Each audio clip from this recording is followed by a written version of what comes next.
ভারত বাংলাদেশের কাঁধে বন্দুক রেখে নিজের স্বার্থ উদ্ধার করেছে। ১৯৭২ সালে ভারত ও পাকিস্তানের মধ্যে সিমলা চুক্তি হয়।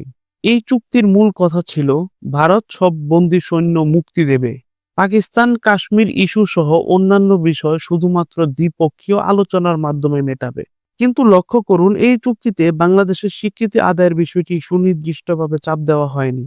বাংলাদেশের পক্ষ থেকে প্রত্যাশা ছিল ভারত পাকিস্তানের কাছ থেকে বাংলাদেশের স্বীকৃতি আদায় করবে, কিন্তু ভারত সেটা করেনি। কারণ ভারত চাইছিল পাকিস্তানের সাথে সম্পর্ক স্বাভাবিক করতে এবং নিজেদের আঞ্চলিক প্রভাব বজায় রাখতে। ভারত মুক্তিযুদ্ধের সময় বাংলাদেশকে সহায়তা করেছিল ঠিকই, কিন্তু যুদ্ধের পর তারা বাংলাদেশের প্রকৃত স্বার্থের চেয়ে নিজেদের কৌশলিক স্বার্থকে অগ্রাধিকার দিয়েছে।